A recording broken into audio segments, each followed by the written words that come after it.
Imer Noticias presenta. ¿Cómo está usted? Muy buenas tardes. Bienvenida, bienvenido, bienvenide a El Acento, tu punto de referencia. Hoy es el viernes 8 de agosto de 2025. Ya en un ratito más podemos declarar, como cada semana, oficialmente inaugurado el periodo de descanso de fin de semana.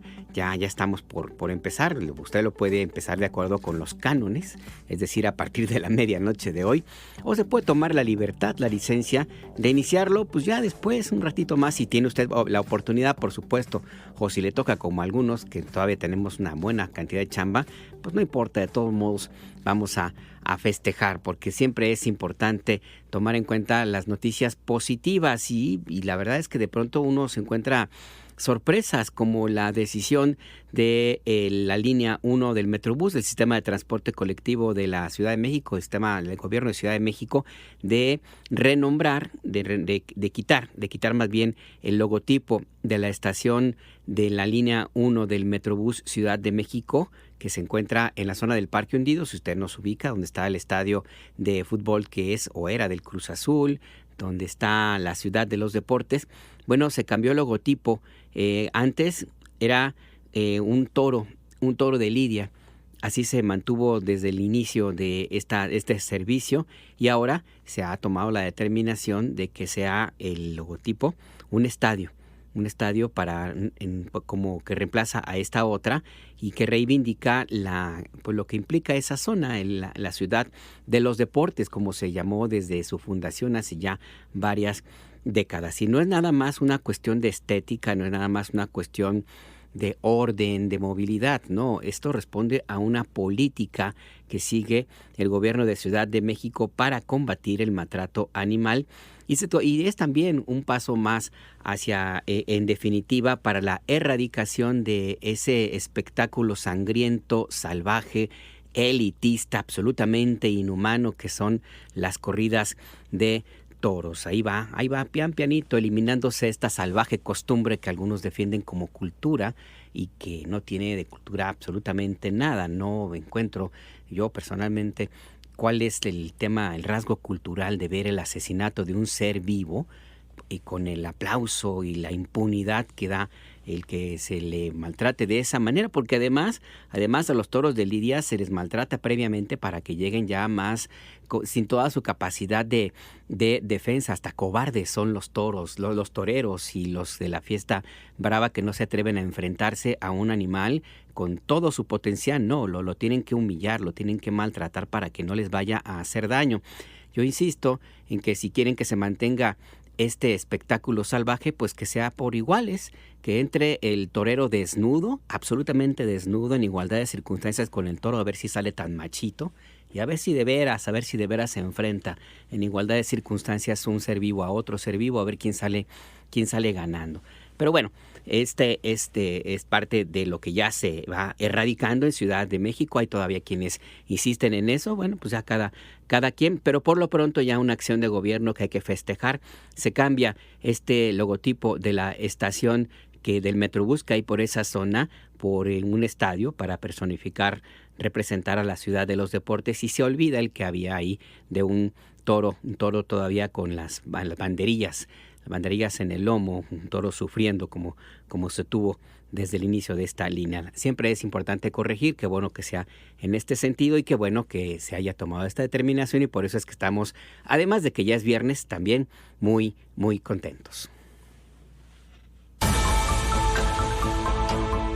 El gobierno federal beneficiará a más de 11,000 artesanos con capacitaciones, certificaciones, comercialización y exportación para sus productos.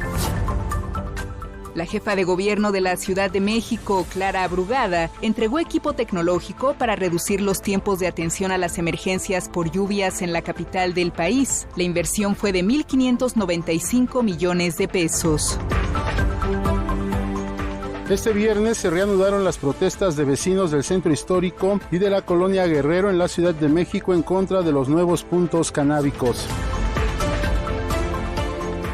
Israel Vallarta ofrecerá hoy una conferencia de prensa en el Zócalo de la Ciudad de México para exigir la reparación integral de los daños sufridos. Vallarta salió de prisión el pasado 11 de agosto, luego de haber permanecido en prisión casi 20 años sin haber sido sentenciado, acusado por presuntamente pertenecer a la banda de secuestradores conocida como Los Zodiaco. El mundo condena el plan de Israel de tomar el control total de la Franja de Gaza. La medida presentada por Netanyahu contempla, entre otras cosas, expulsar a todos los palestinos del enclave y llevar a cabo una ofensiva terrestre.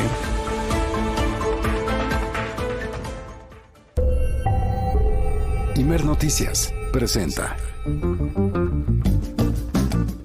El Acento, con Alberto Nájar. Tu punto de referencia.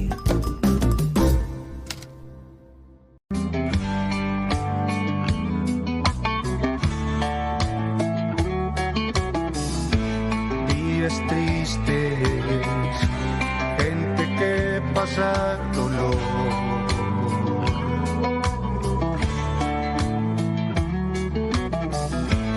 Injusticias, el mundo cada vez peor.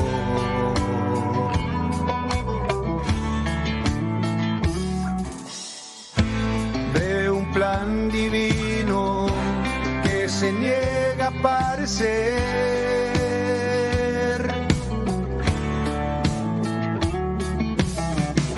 Mis ojos tienen frío por tanto ver el mundo arder.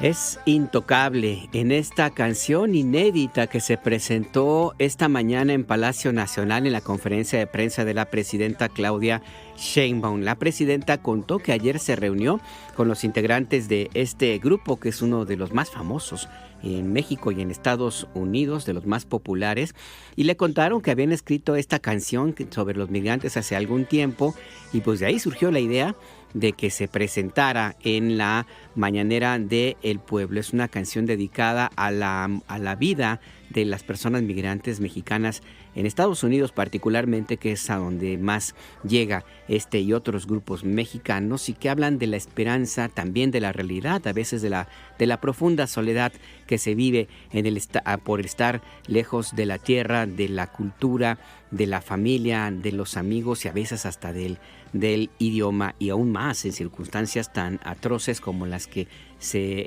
existen ya en algunos lugares de Estados Unidos ante esta oleada de persecución que ha emprendido Donald Trump y su grupo de clasistas y supremacistas que pretenden pues no van a poder hacerlo. Simplemente es una cuestión meramente electoral, ganar votos a costa de la vida de cientos de miles de personas a las cuales han decidido perseguir, aunque sea en las ciudades donde han documentado estas redadas, estas agresiones. Pero el tema es que el ejemplo cunde, y hay quienes en Estados Unidos están a la espera de cualquier provocación para desatar toda su ira y su odio interno y la frustración que les implica ser como son o ser lo que son, y desquitarse con las personas que no son o que consideran inferiores. Esa es la realidad de una parte de Estados Unidos ahora, y la realidad también de una parte del mundo que parece que hay grupos que lo quieren llevar de regreso a siglos de oscuridad, a momentos de absoluta tristeza y de dolor. Por eso esta canción que se estrenó esta mañana y que pues la presidenta pidió permiso para que se tocara, y está dedicada a las personas migrantes mexicanas en Estados Unidos. Es intocable. Mis ojos tienen frío por tanto ver el mundo arder.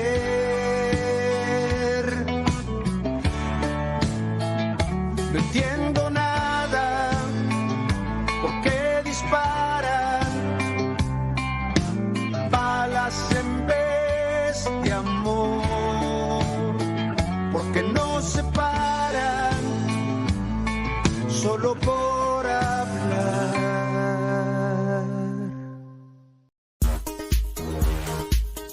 Está usted en El Acento, tu punto de referencia. Le recuerdo que usted puede entrar en comunicación con nosotros a través de nuestras vías de contacto. 5566-312427, 5566-312427 es nuestro número de WhatsApp.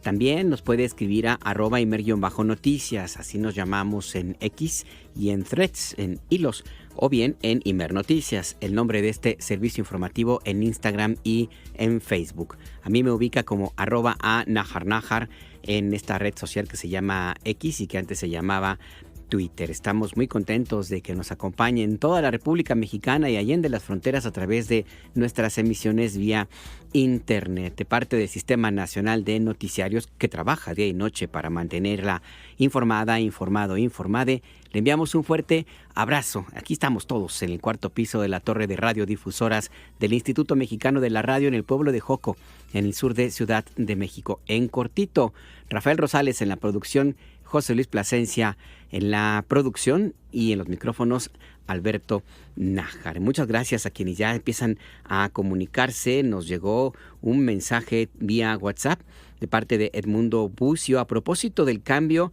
del logotipo de la estación de Ciudad de los Deportes, que ahora tiene un estadio y ya dejó de tener esa indignante imagen de un toro siendo torturado por un ser humano. Y nos propone Edmundo Bucio, cambiando de símbolos, dice él, propone dejar atrás la denigrante denominación a la estación de Indios Verdes por algo que resalte nuestra identidad, como puede ser la de Estación Tlatoanis o Emperador Mexica o algo similar. Pues sí, ahí está la propuesta de Edmundo Bucio. Muchas gracias por comunicarte con nosotros. Ahí sí, aprovechando, podemos cambiar de nombres muchísimos. Ahí todavía hay colonias que se llaman Gustavo Díaz Ordaz, habrá alguna que se llame Luis Echeverría, colonias Enrique Peña Nieto, en fin, y hay muchos nombres que no deberían existir.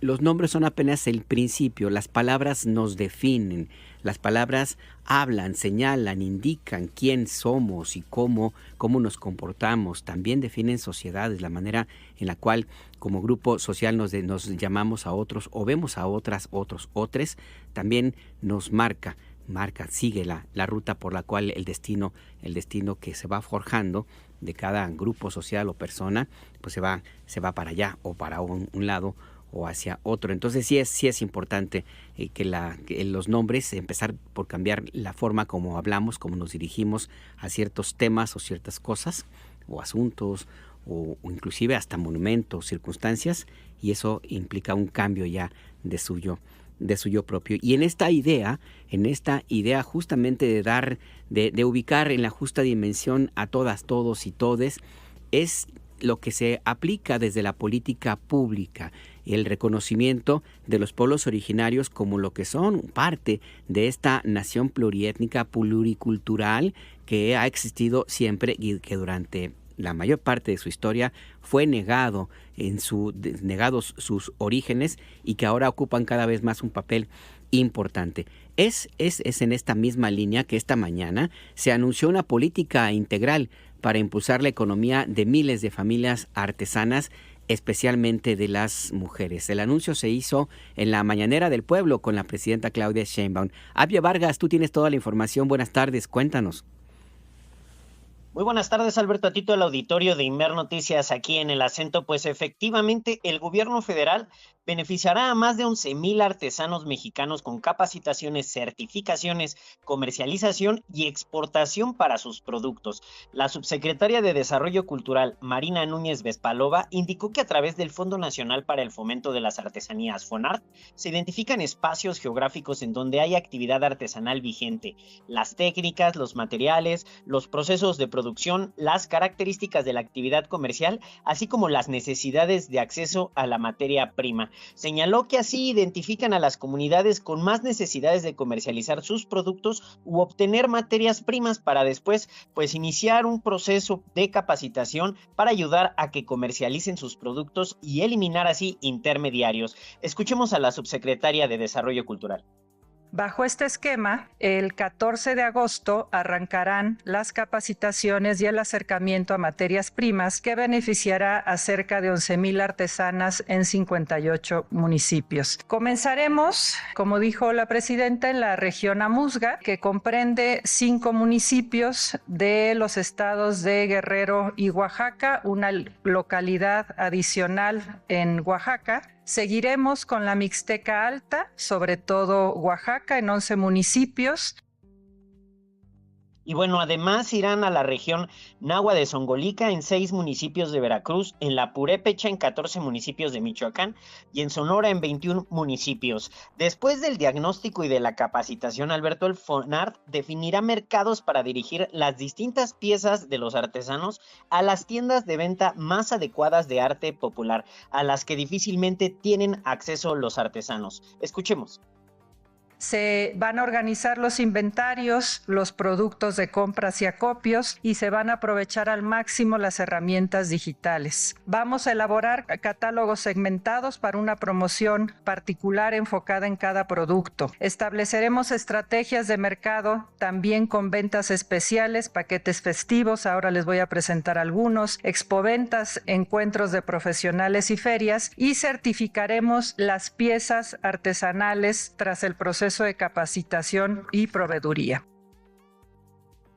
Y bueno, ¿cómo va a ser este certificado, Alberto? Pues se va a encontrar en este certificado una pequeña descripción de la pieza, es decir, qué es, de qué está hecha, cuál fue la técnica, quién la hizo, la localidad, el municipio y el estado en donde fue creada. Sobre los paquetes, algunos, por ejemplo, durante las fiestas patrias podrían incluir un sombrero de gala itzmeño de Santo Domingo, Tehuantepec, Oaxaca, que puede ser una alternativa para, pues es el conocido sombrero de charro. En los paquetes, por ejemplo, de Navidad podrían ser coronas de hojas de maíz que se elaboran en Chilapa, Guerrero, figuras de hojalata de Oaxaca, de Juárez, o esferas de Tlalpujahua, que también son muy conocidas. Además, pues de esto, el FONART apoyará en el trámite de la exportación temporal de artesanías, que permite las salidas de las mismas por un tiempo limitado y un propósito específico. Escuchemos. El apoyo al trámite de la exportación temporal de artesanías que permite las salidas de las mismas por un tiempo limitado y un propósito específico. Muchos de los artesanos tenían la necesidad de salir a exposiciones o a ferias y tenían problemas al retornar con sus propias artesanías. Ya no los tienen, ya tenemos un convenio con el SAT. Y bueno, como escuchamos, pues es un proyecto del FONART, un impulso que es el gobierno federal muy integral, pues va desde la capacitación, de la certificación, la capacitación, la comercialización y hasta la exportación de los productos. Además, la subsecretaria de Desarrollo Cultural pues informó que alrededor de 7,500 artesanos del país se beneficiarán por eventos organizados por la Secretaría de Cultura para la venta de sus productos, que algunos incluso, Alberto, estarán en cruceros. Y bueno, ya por último, pues la subsecretaria de Cultura invitó a la ciudadanía a la FONART por las fiestas patrias, venta que se llevará a cabo del 12 al 14 de septiembre en el Complejo Cultural Los Pinos desde las 10 de la mañana. Esa es la información. La información muy puntual. Muchas gracias, Xavier Vargas.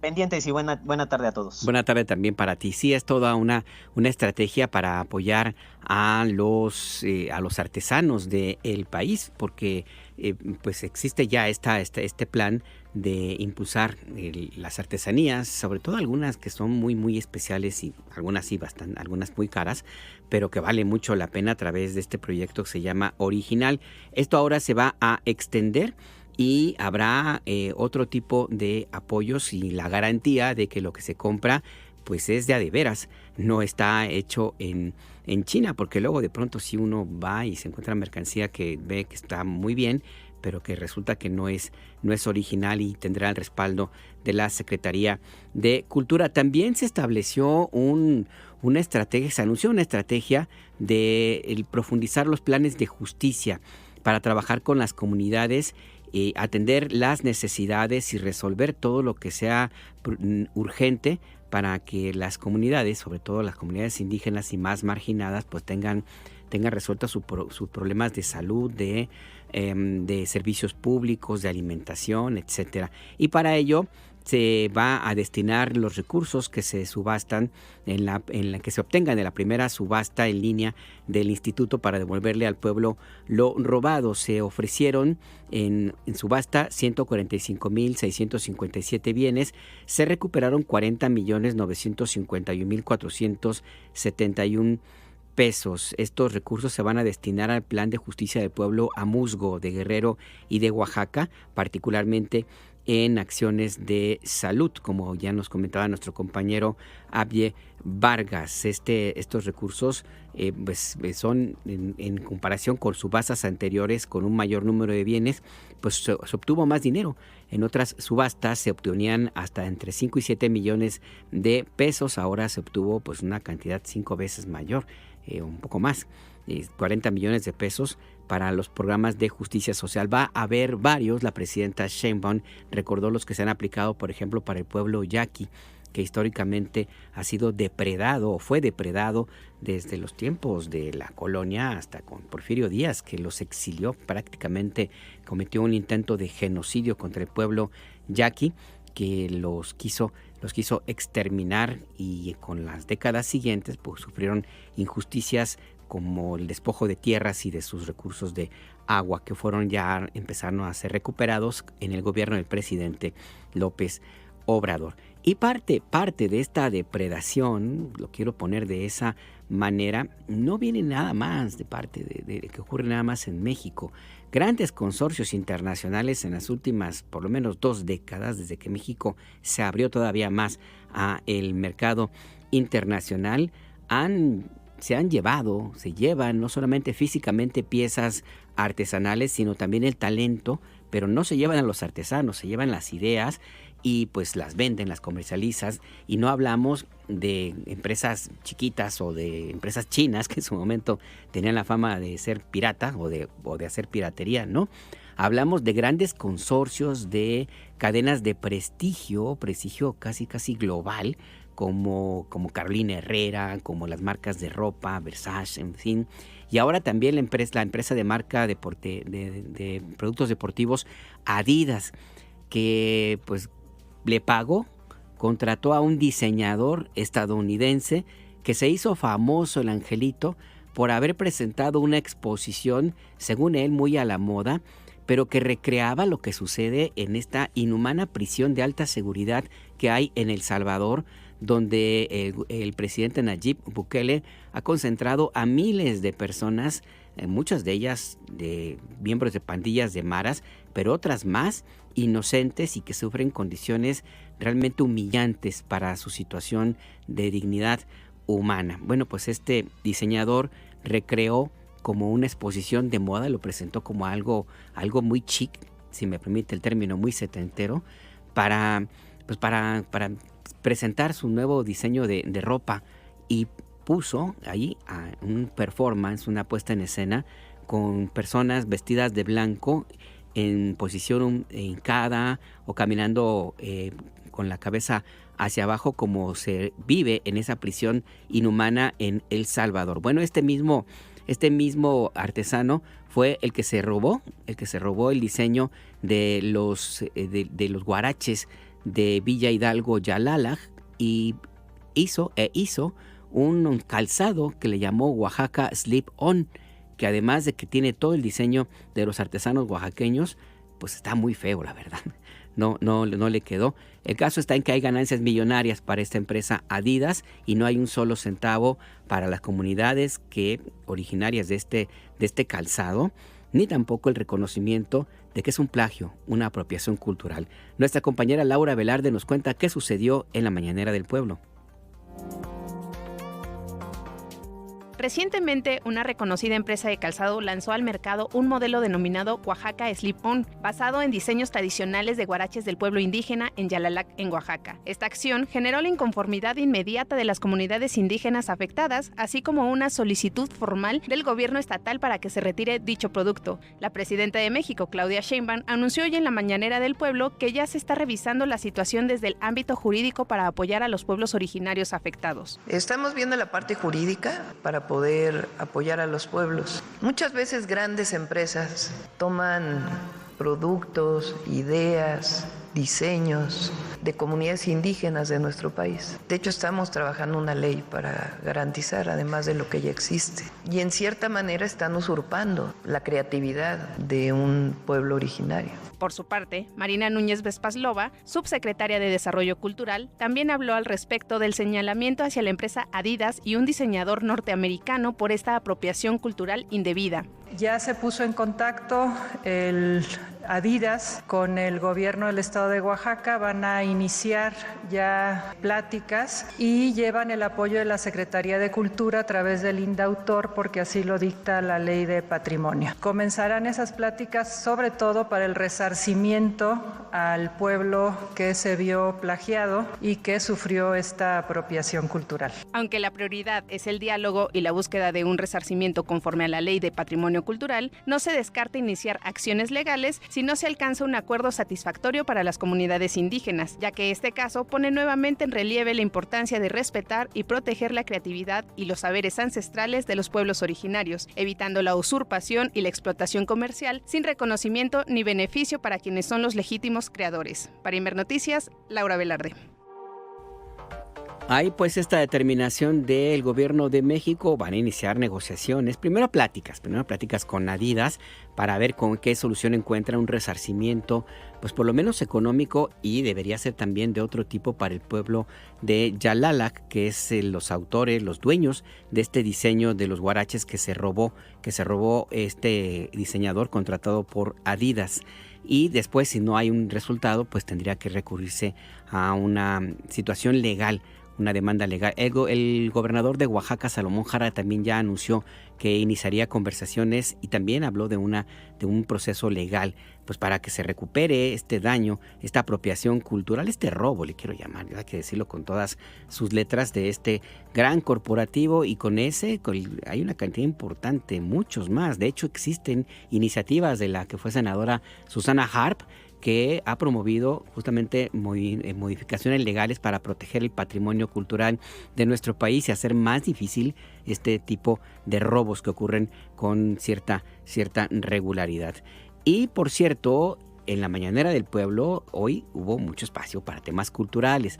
Uno de ellos es este concurso México Canta por la Paz y contra las Adicciones. La secretaria de Cultura, Claudia Curiel de Icaza, presentó los avances de este concurso que ya está en la etapa semifinal, y dio un dato interesante, Hay una reducción de 30 millones de escuchas menos, es decir, 30 millones de reproducciones menos de música que hace apología de la violencia, lo cual claramente es un indicativo de que sí se puede revertir esta tendencia, este círculo vicioso de la reproducción de la violencia a través de la música y de otros digamos, manifestaciones culturales. Jessica Leal nos cuenta.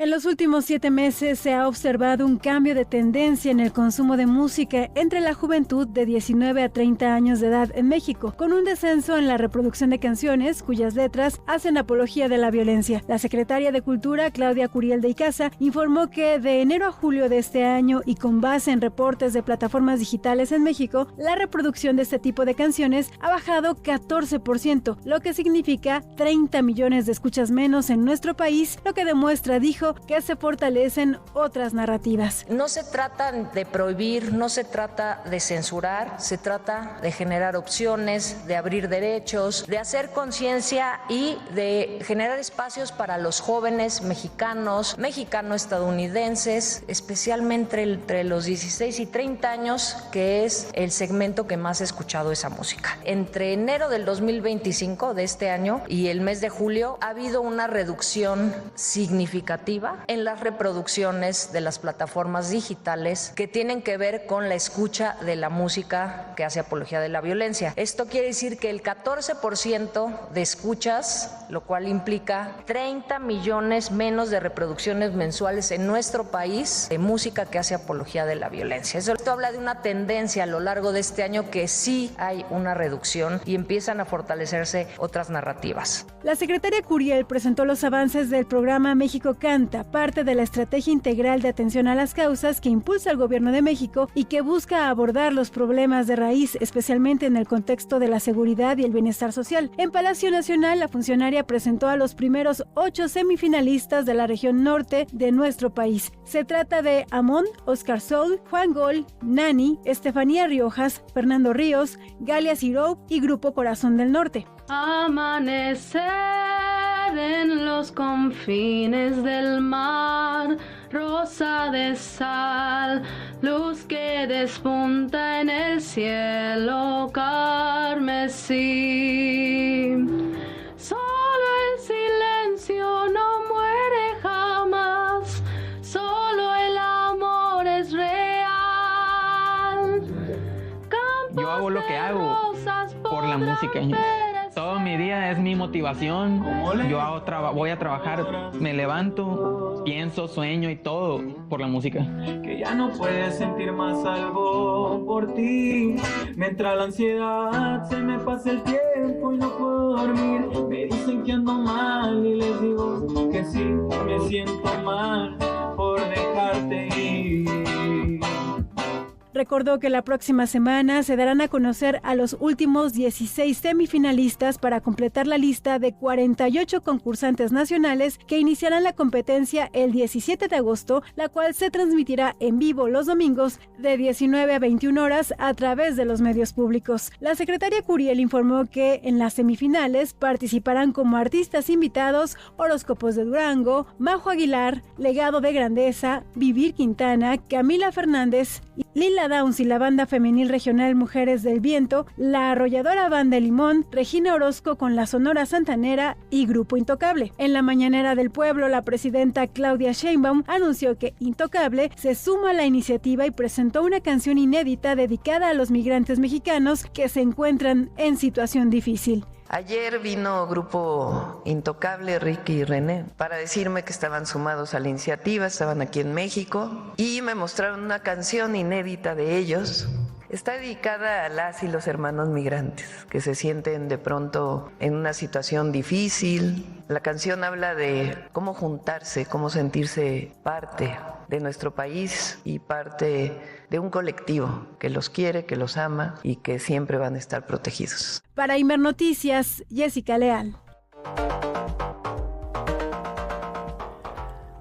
Ahí pues esta información respecto a el avance de este concurso México Canta por la Paz y contra las adicciones y esta cantidad importante de personas que han decidido no consumir música que hace apología de la violencia. Hace unos minutos hablábamos sobre este plagio, esta apropiación cultural que hizo la empresa Adidas del diseño original del calzado de los huaraches de Villa Hidalgo, Yalalac, en Oaxaca. Bueno, el ayuntamiento, la comunidad de Villa Hidalgo emitió un comunicado donde rechaza esta situación.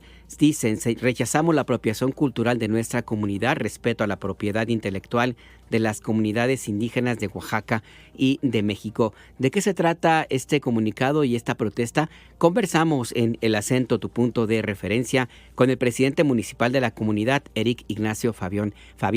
Eric, buenas tardes, gracias por esta comunicación. Le saluda Alberto Nájar. Buenas tardes, aquí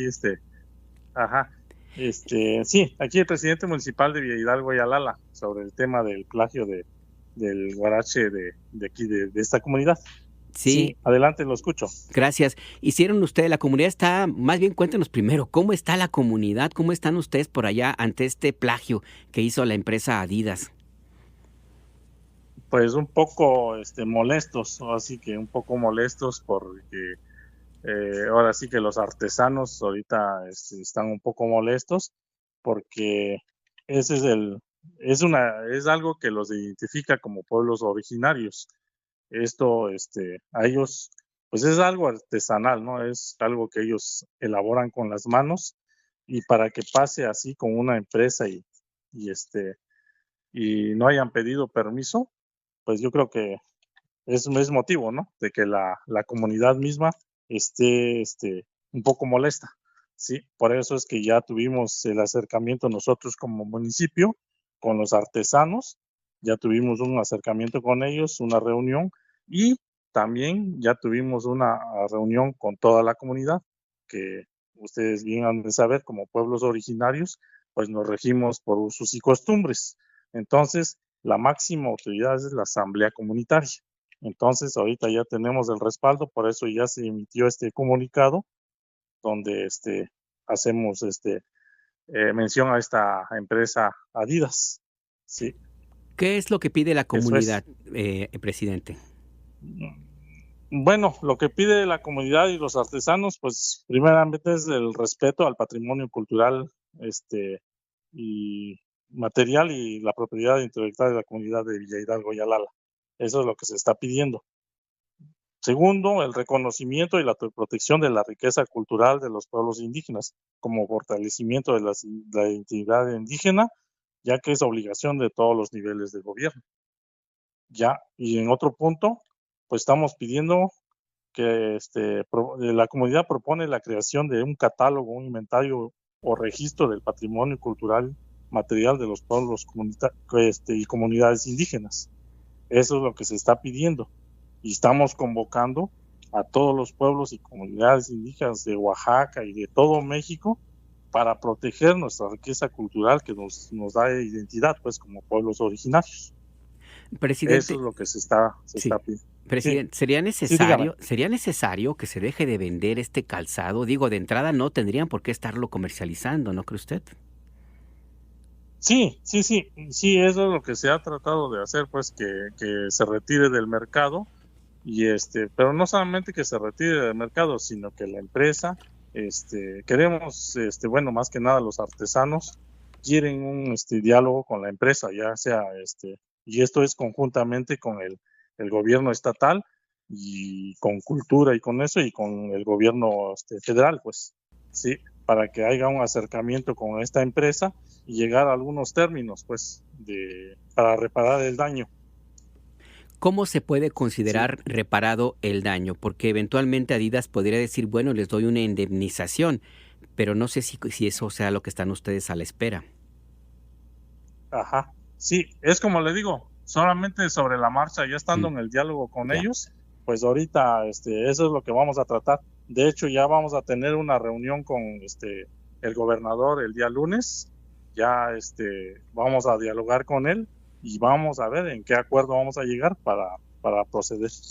Sí, ahorita no le puedo adelantar qué es lo que lo persigue. Vamos a reunirnos con el gobernador y de ahí ya sería dar el siguiente paso. Pues vamos a estar muy pendientes, presidente municipal Eric Ignacio Fabián, de lo que suceda en estas conversaciones, y es importante escuchar su voz. Ya en la República Mexicana han escuchado el planteamiento de la comunidad del municipio de Villa Hidalgo, Yalalac, y pues si nos lo permite, sigamos en contacto para ver cómo evoluciona este caso. Sí, así tiene que ser, como le digo, ya este tema ya tiene conocimiento la presidenta de la República, ya el mismo gobernador, la Secretaría de Cultura de aquí de Oaxaca, y así que todos los diputados. Ya esto es un tema a nivel nacional y yo creo que mundial, yo creo. Sí, seguramente ya debe ser internacional, porque estos zapatos se están vendiendo en todas partes, alcalde. Pues le agradezco de nuevo esta comunicación con Imer Noticias. Gracias, muy amables, y estamos pendientes. Muchas gracias. Hasta pronto, que tenga una buena tarde. Es el presidente municipal de Villa Hidalgo, Yalalac, Eric Ignacio Fabián, y este pronunciamiento, este comunicado que acaban de emitir hace apenas un par de horas, donde explícitamente piden que haya diálogo, por supuesto, pero que se deje de comercializar y que se deje de producir, de elaborar este calzado Oaxaca Slip-On, que se basa en el diseño de los huaraches de Yalalac, que son muy bonitos, muy bonitos, y lo que está en el mercado es muy feo, la verdad. Descarta Sheinbaum invasión a México.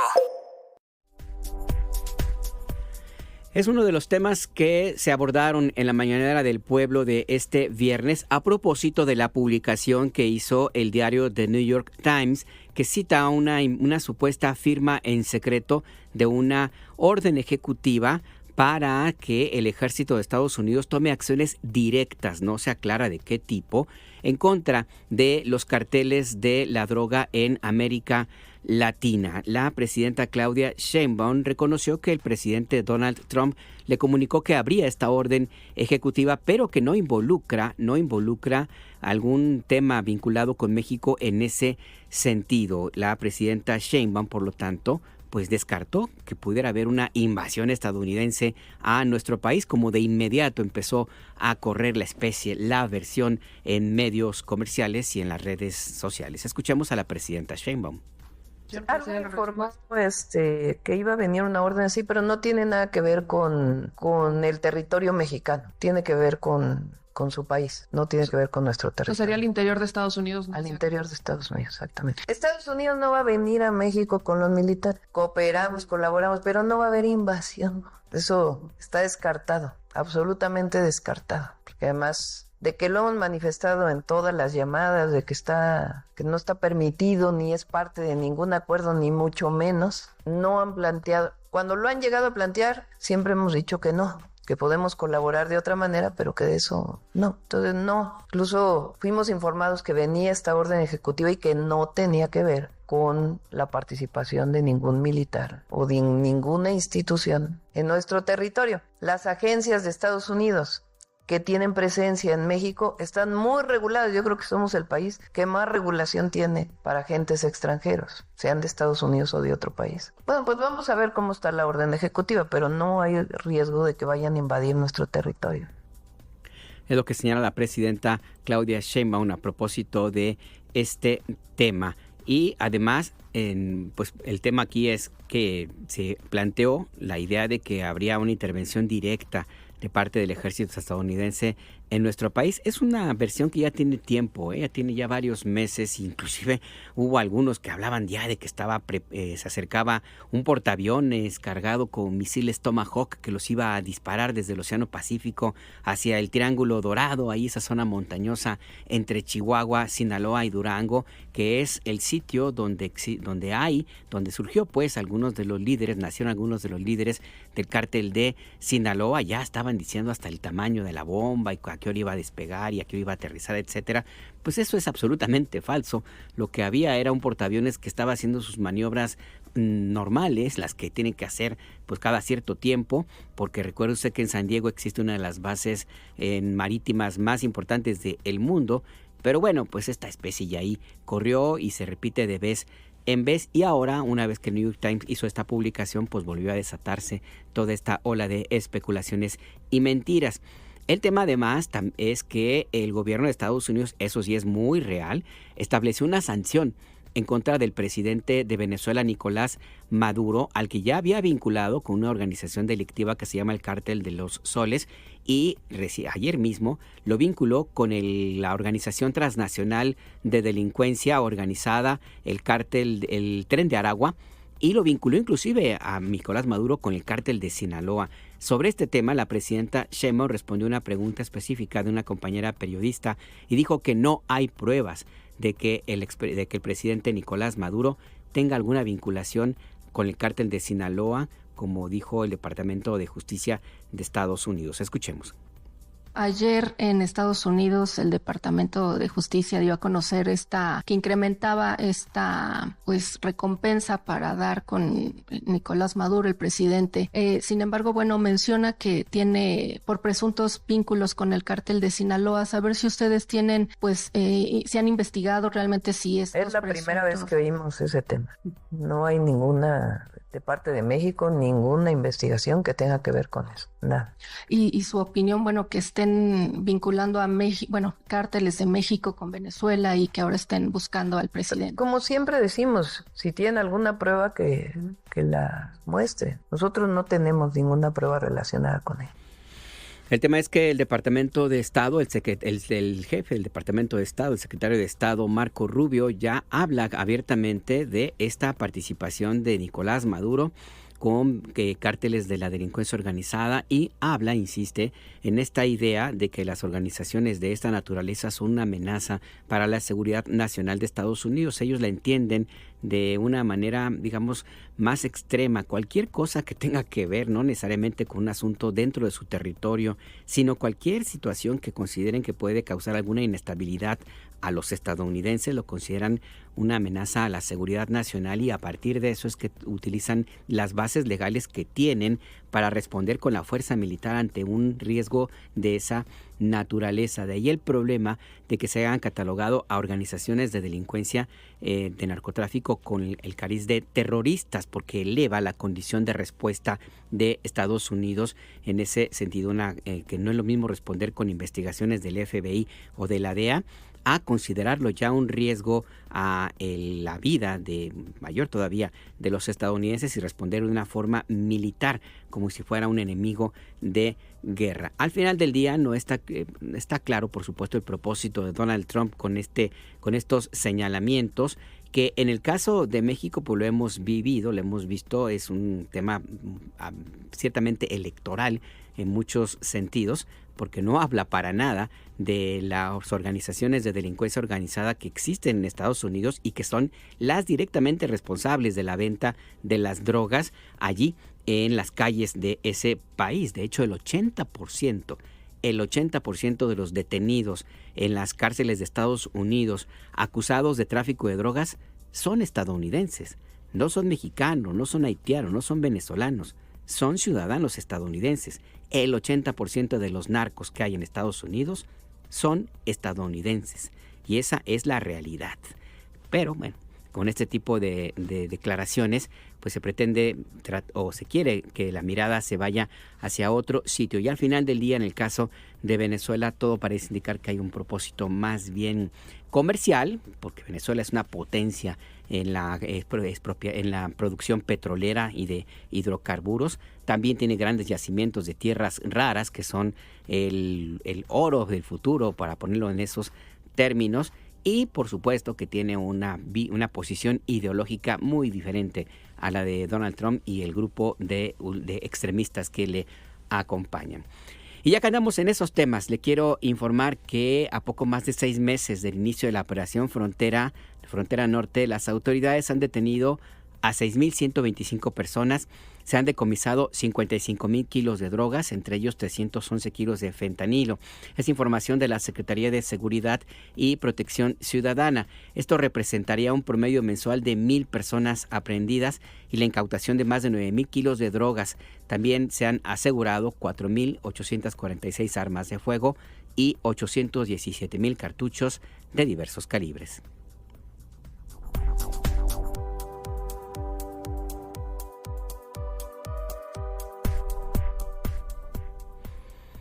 ¿De qué se trata la orden ejecutiva que Donald Trump ha firmado? Lo que le comentaba hace un par de minutos. ¿De qué va? ¿Cuál es el fondo del asunto? Nuestra compañera Kathleen Velázquez nos cuenta.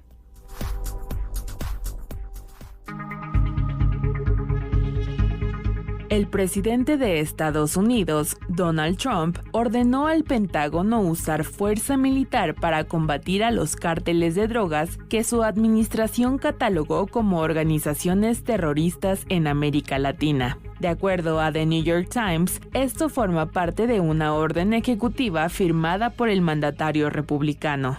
El medio destacó que la orden plantea la posibilidad de dirigir operaciones militares en mar y suelo extranjero. Según el diario estadounidense, a diferencia de otros programas enfocados al combate al narcotráfico por parte del gobierno de Estados Unidos, que incluía realizar ejercicios de entrenamiento o la entrega de equipamiento, esta nueva orden estaría enfocada en el arresto o abatimiento de los presuntos involucrados en el tráfico de drogas. El medio destacó que esta orden enfrentará diversas cuestiones legales. Esto sucede a un día de que Estados Unidos duplicó de 25 a 50 millones de dólares la recompensa por información que resulte en la aprehensión del presidente de Venezuela, Nicolás Maduro, a quien acusaron de tener vínculo con organizaciones delictivas con el objetivo de introducir drogas y violencia a Washington. El Departamento de Justicia estadounidense informó que ha confiscado más de $700 millones, presuntamente relacionados con el mandatario venezolano. En un comunicado sostuvo que, bajo el liderazgo del presidente Trump, Maduro no escapará a la justicia y se mantendrá responsable por sus crímenes. Este viernes, en entrevista con World Over, el secretario de Estado estadounidense, Marco Rubio, reiteró que los cárteles no pueden ser tratados como simples pandillas, por lo que su combate no solo es un tema de aplicar la ley, sino de seguridad nacional. Esto en respuesta a la designación de cárteles como organizaciones terroristas. No podemos continuar tratando a estos tipos como pandilleros locales. Tienen armamento que parecen terroristas o a veces incluso del ejército. Controlan territorios en muchos casos. Esos cárteles se extienden desde el régimen de Maduro en Venezuela, que no es un gobierno legítimo. Nosotros no reconocemos el régimen de Maduro como un gobierno legítimo. Es una empresa criminal. Hasta los diferentes cárteles que operan en México. Y en el medio, los encuentran en Ecuador, en Guatemala, encuentras el Tren de Aragua, lo que la gente llamaría pandillas locales, pero que operan como organizaciones criminales, pero unas muy bien organizadas. Así que lo que cambia es que nos da autoridad legal para combatirlas en forma que no podrías si solo fuera un puñado de criminales. Entonces ya no es solo un tema de aplicar la ley, sino un tema de seguridad nacional.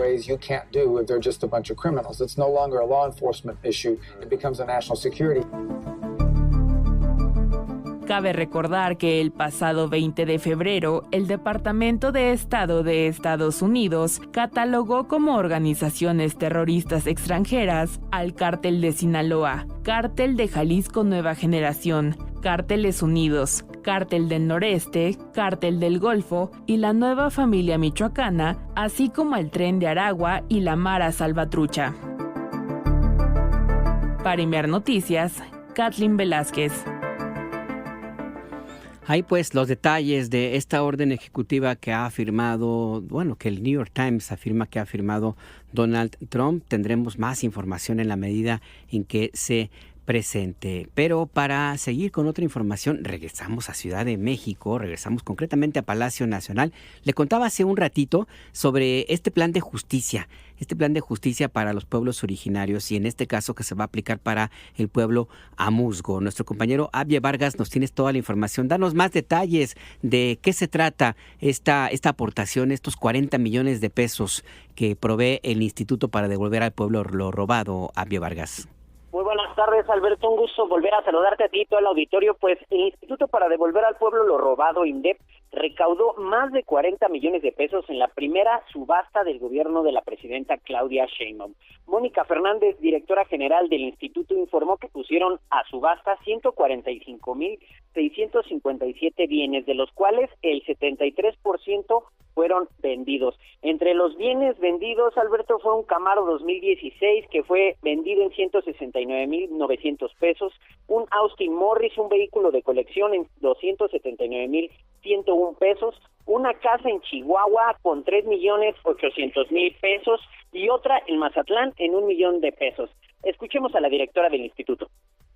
Pusimos a subasta 145,657 bienes. De estos tenemos ofertas firmes con pago de garantías y con ganadores de estas subastas de 107,000 bienes, lo que hace un aproximado de 73% de los bienes que subastamos fueron vendidos o están comprometidos para el pago ya nada más.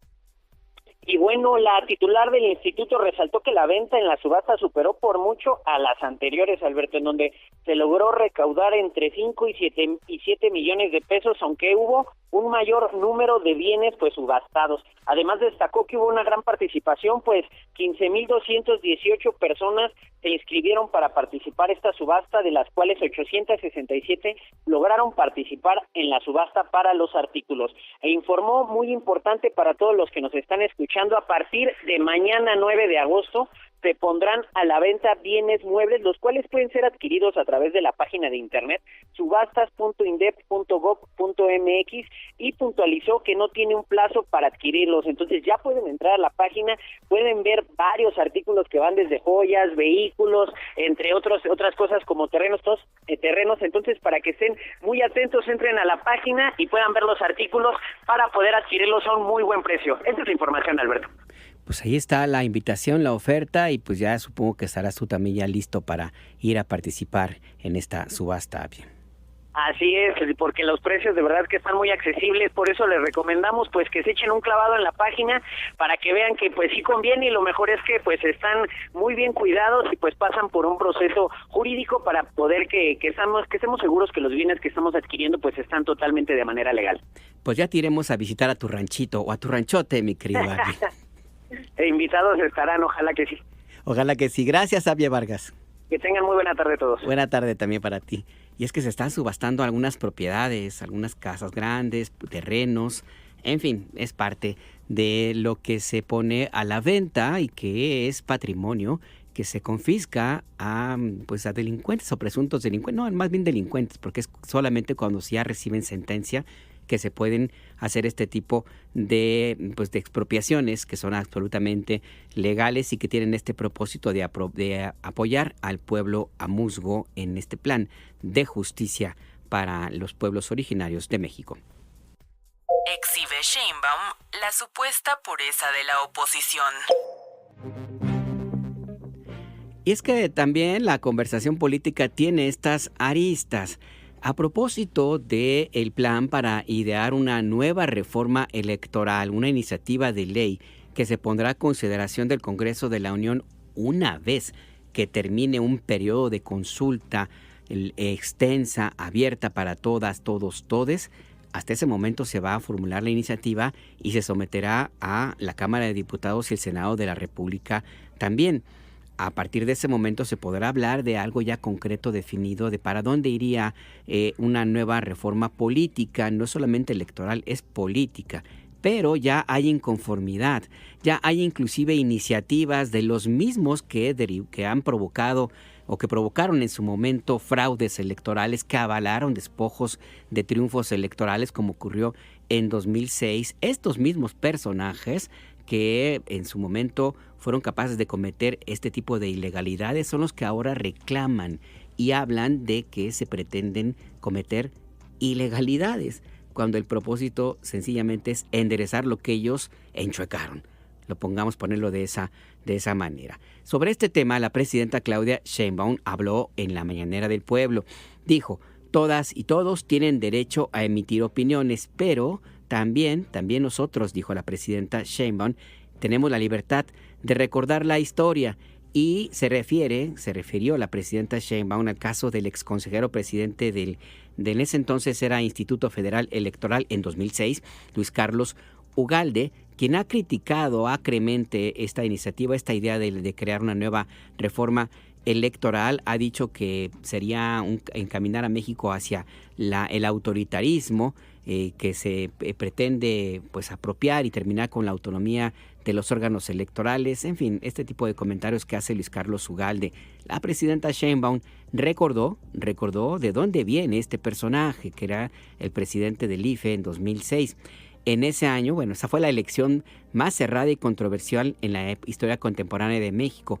El Tribunal Electoral en ese entonces determinó darle el triunfo, más bien impuso el Tribunal Electoral a Felipe del Sagrado Corazón de Jesús Calderón Hinojosa en la presidencia de México, sin permitir que hubiera una revisión puntual y también una revisión legal de lo que había ocurrido en esas votaciones a todas luces fraudulentas. La presidenta Sheinbaum recordó que Luis Carlos Ugalde fue uno de los principales opositores en que se limpiara, en que se revisara la elección de 2006. Escuchemos.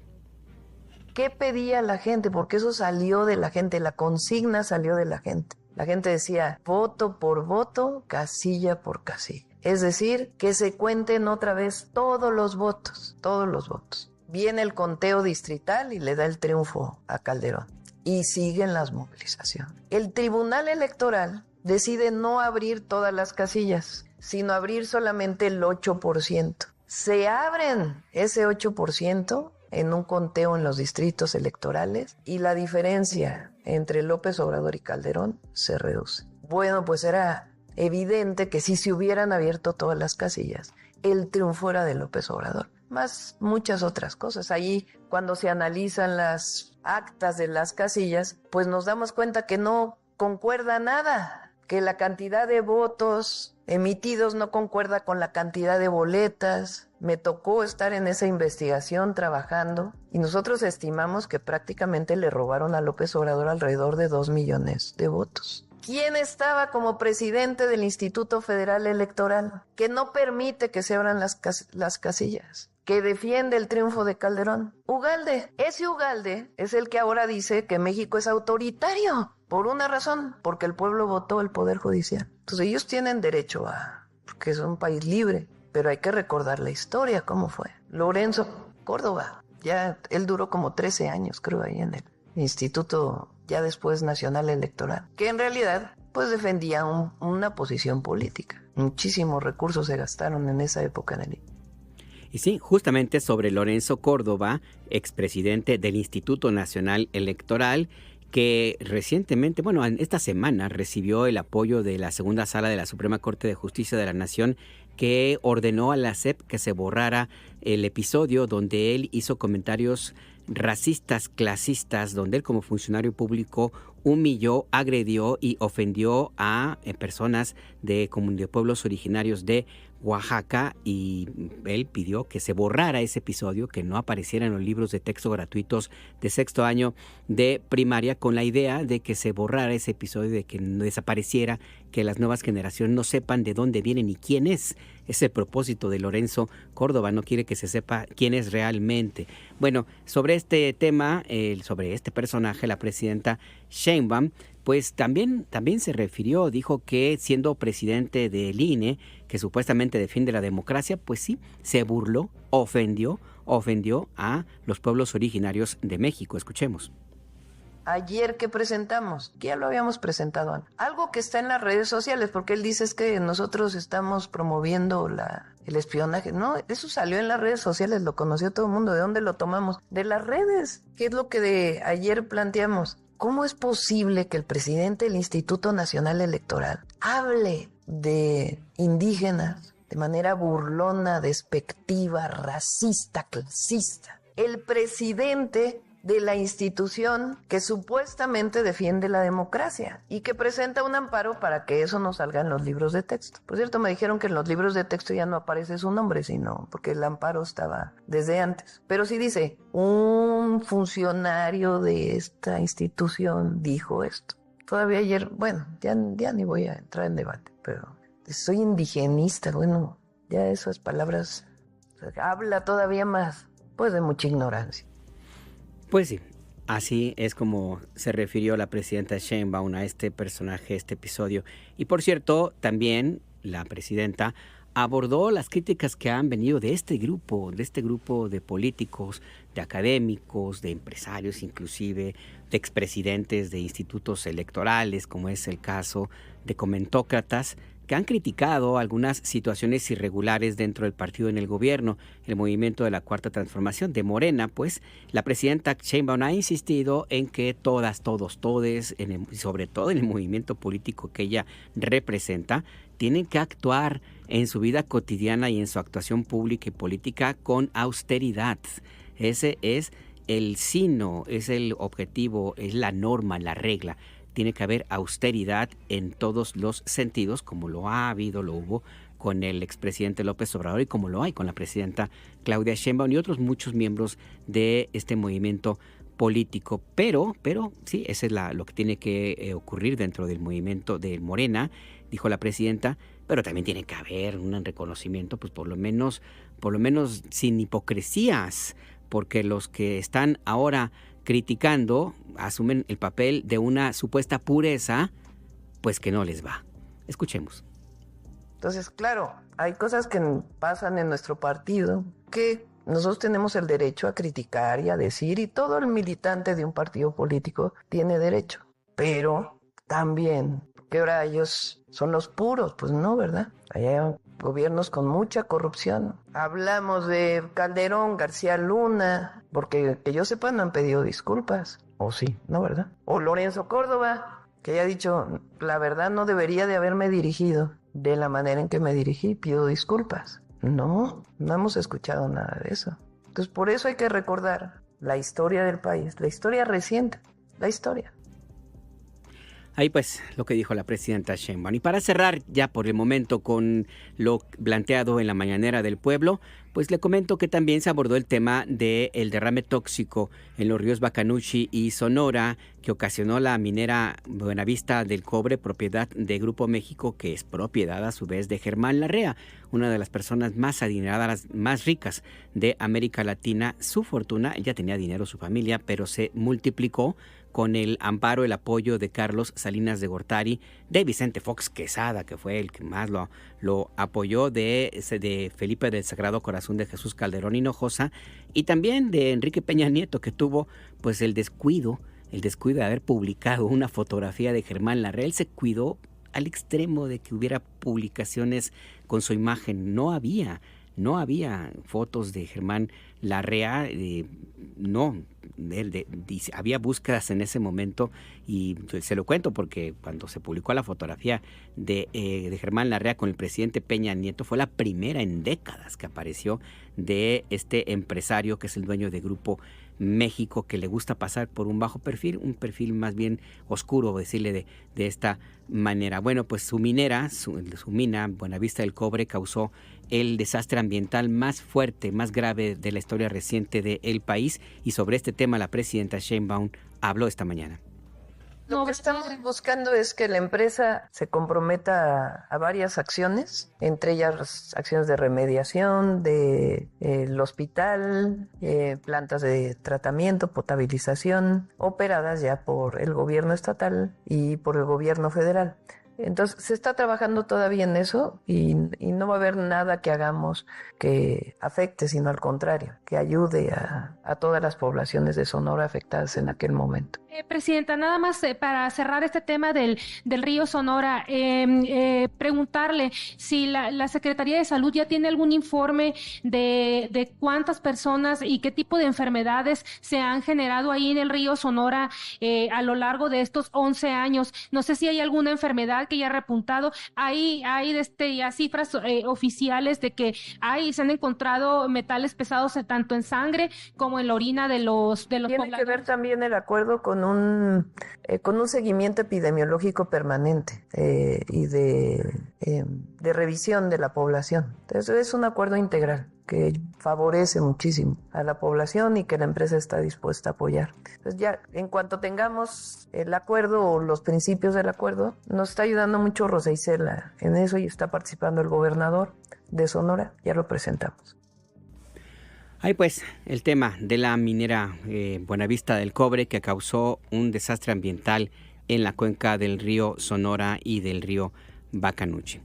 Vamos a hacer una pausa, pero mire, un día como hoy, un 8 de agosto, pero de 1879, nació en Anenecuilco, Morelos, Emiliano Zapata, el caudillo del sur, el personaje más querido, más arraigado en la cultura popular, el más auténtico dirigente de la Revolución Mexicana, que todavía, décadas después de su asesinato, a traición por supuesto, pues es todavía bandera de la resistencia, de la libertad, de todo lo que implica lo positivo en un país que sigue todavía en muchos ámbitos en plena resistencia para sobrevivir a grupos de élite que vienen del mismo origen, desde la época de la colonia, de la época después de la reforma del Porfiriato, y que aún ahora están aquí, son prácticamente los mismos, a veces hasta en términos familiares, tienen hasta lazos familiares desde aquella época.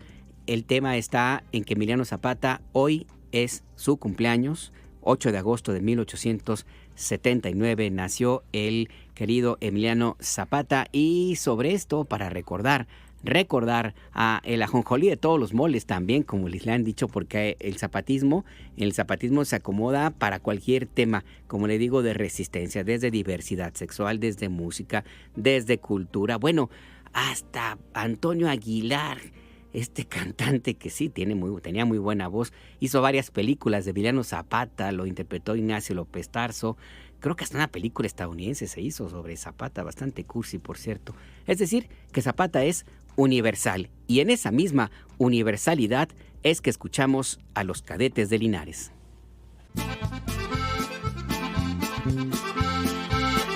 Una mañana visité Cuautla, Morelos, por la tarde fui a la tumba de Zapata, al cementerio vi llegar a un guerrillero, un ancianito coronel de barba blanca, con 3 medallas en el pecho ya oxidadas, con 30-30 enmojecido entre sus manos, llegó el anciano de figura ya encorvada, para cuadrarse ante el sepulcro de Emiliano.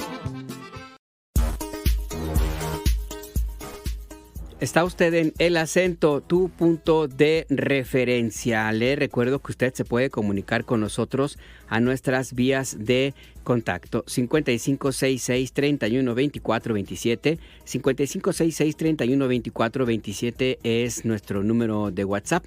También nos puede enviar mensajes a @imer_noticias, así nos llamamos en X y en Threads, en hilos, o bien a Imer Noticias, el nombre de este servicio informativo en Instagram y en Facebook. A mí me encuentra como @anajarnajar en X, antes Twitter. Le agradezco todas las comunicaciones como las que nos hizo llegar a través de WhatsApp Raimundo Fonseca, que nos dice: con todo respeto, les informo que esto de enfrentarse a los toros sin espadas, sin banderillas y sin dañar al toro ya existe y lo hacen los forcados. Sí, evidente, sí, claro, esta cultura que es de origen de portugués, es de Portugal, es la manera en la cual se da la fiesta brava. Ahí en Portugal existe, está allí, es también centenaria esta tradición, y que va en sentido contrario a la otra, a la que es más popular, en cierto sentido, en México, donde lo que se busca es asesinar salvajemente a un ser vivo, a un toro.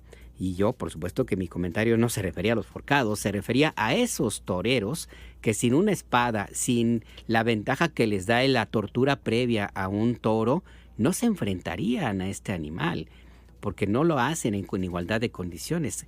Que se quiten la espada a estos que tanto les aplauden y les hacen homenajes y hasta cuadros y no sé qué tantas cosas, hasta los hidrolatan, leyendas, los convierten. Que se enfrenten estos, no los forcados, porque los forcados sí que son valientes, que se enfrenten estos a ver si es cierto que son tan valientes y tan machitos, a ver si de veras son de esa naturaleza como les han endiosado estas personas que son los que respaldan, aplauden, apoyan esta salvaje práctica del asesinato de seres vivos.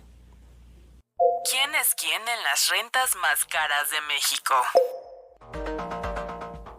Y mire, vamos a otros temas más amables. En México, bueno, es algo muy sabido, es cada vez más complicado conseguir una vivienda accesible. Es para la mayoría de la población de México una alternativa impensable, y sobre todo si hablamos de las grandes ciudades, en donde los servicios, en donde la seguridad, la higiene, la recolección de basura, el agua, etcétera, pues se han convertido en un lujo en algunos sitios. Las rentas están cada vez más caras. Y sobre este tema, el Instituto Tecnológico de Estudios Superiores de Occidente, la Escuela de Negocios del ITESO, hizo un análisis para ver cómo están la situación de las rentas en nuestro país. Hizo una revisión de los precios de 402,000 viviendas en las plataformas digitales. En el caso de las viviendas disponibles para renta, es lo que encontró este estudio, los precios van de los 2,800 a los 500,000 pesos mensuales de renta para las casas que se rentan en 500,000 pesos al mes. En los departamentos, las rentas van de entre los 2,200 a los 143,025 pesos por mes. Las viviendas en renta Las más baratas están entre 281,700 pesos y otras se venden hasta en 76,280,000 pesos. Los departamentos van desde 169,000 pesos hasta 54,349,500 pesos. Este análisis se encuentra en el Boletín de Análisis Económico de la Escuela de Negocios del ITESO, que establece que la diferencia de más de 450 veces entre las rentas más caras y las más baratas habla de una profunda desigualdad en el mercado inmobiliario de nuestro país. Y para profundizar más en este tema, vamos a hablar con la maestra Mireya Pasillas. Ella es académica de la Escuela de Negocios del ITESO. Maestra, buenas tardes. Gracias por esta conversación. Le saluda Alberto Nájar. ¿Qué tal? Buenas tardes, Alberto. Muchas gracias por la invitación. Un saludo a toda la audiencia. Muy interesante esta edición del Boletín de Análisis Económico del ITESO, maestra, y estos hallazgos, una profunda desigualdad en el mercado inmobiliario mexicano. ¿Cómo lo explican, maestra? Sí, claro. Mira, primero, esta es una edición especial del boletín. Normalmente nuestro boletín tiene indicadores macroeconómicos, pero en este boletín queríamos hacer un análisis de cómo estaba el mercado inmobiliario y qué tan disperso estaba el mercado de venta y el de renta. Y sí, lo que nos encontramos en esta descarga masiva de información de 6 plataformas digitales especializadas en venta y renta de propiedades, sí encontramos esta gran dispersión. Y bueno, este ejercicio nos permitió no solamente ver cuáles eran los promedios a nivel nacional, sino por entidad federativa. Incluso hicimos un ranking de los 50 municipios con los precios de venta y renta más alto, e incluso lo desagregamos a nivel colonia. Presentamos cuáles son las colonias con los precios de venta y renta más altos. Y bueno, la explicación de este fenómeno pues es multifactorial. Pero lo que sí estamos viendo es que es una desconexión total con el ingreso promedio de los trabajadores mexicanos. ¿Cuáles serían los lugares en donde esta desigualdad es más evidente, maestra? Pues mira, lo observamos en las grandes ciudades. En el caso de la Ciudad de México, en Jalisco, particularmente el municipio de Zapopan, y en Nuevo León, ahí encontramos unas grandes brechas. Por ejemplo, en el caso de la Ciudad de México, cuando nos bajamos a nivel municipio, y después vamos a destacar algunas colonias, pero en el caso de la delegación Miguel Hidalgo, en renta, sale en el primer lugar a nivel nacional con un promedio de 65,000 pesos mensuales. Y rentas que van desde los 2,500 al $500,000 de pesos al mes. Aquí también presentamos otro indicador que le llamamos la mediana, que estadísticamente es el precio que nos divide a la mitad las propiedades de menor a mayor valor. Por ejemplo, en el caso de la Miguel Hidalgo, la mediana fue de 40,000 pesos, que quiere decir que el 50% o la mitad de las propiedades en renta ahí estaban por debajo de los 40,000 y la otra mitad arriba de ese precio. A nivel municipal encontramos que en segundo lugar estaba San Pedro Garza García, en Nuevo León, también con rentas que iban desde los 8,000 al $500,000 y en promedio 60,800 pesos, y una mediana más alta que la de la Ciudad de México de 49,500 pesos. Luego estaba Lerma, Álvaro Obregón, Lerma en Estado de México, Álvaro Obregón en la Ciudad de México, Huixquilucan, por ejemplo, en el caso de Huixquilucan, una renta promedio de 53,500 pesos. Y así podíamos ver los municipios. Y bueno, cuando lo bajamos a nivel colonia, en el caso de renta, por ejemplo, aquí encontramos que la colonia Lomas de Reforma, en la delegación Miguel Hidalgo, tenía la renta promedio más alta del país con 137,400 pesos en promedio. Y en segundo lugar, en la delegación Álvaro Obregón, Jardines del Pedregal, con una renta promedio de 129,000 pesos. Y así aquí, los que quieran consultar cuál es el ranking completo de colonias, porque sí tenemos aquí el ranking completo, pues es esos son. En el caso de venta, por ejemplo, cuando nos vamos a ver los municipios, encontramos que el municipio con el precio de venta más alto es San Pedro Garza García, Nuevo León, precisamente, con rangos que van desde los 370,000 pesos a los 76 millones y un promedio de 19 millones del promedio de la vivienda en ese municipio. En el caso de la Ciudad de México, por ejemplo, encontramos Coajimalpa, de Morelos, en la Ciudad de México, con un precio promedio de 9.5 millones de pesos la propiedad. En el caso de Zapopan, por ejemplo, aquí en Jalisco, tenemos en el lugar 7 a Zapopan, con un promedio de 8.6 millones. Y destaco Zapopan, digo, no solamente porque acá estamos en Jalisco, pero porque en el caso de Zapopan tiene las colonias más altas del país en promedio, en venta. Acá tenemos, por ejemplo, en el caso de Zapopan, el primero y segundo lugar con la colonia Sotogrande, con un precio promedio de 56 millones, por ejemplo, y en el caso de Yamonte, 53 millones de pesos. Y bueno, así podemos ver dónde están las colonias de gran lujo, pero también de precios más medianos, por ejemplo, bueno, relativamente medianos. Vimos, por ejemplo, en el caso de la colonia Roma, que está dividida en sur y norte, que tienen una renta alrededor de 35,000 pesos al mes.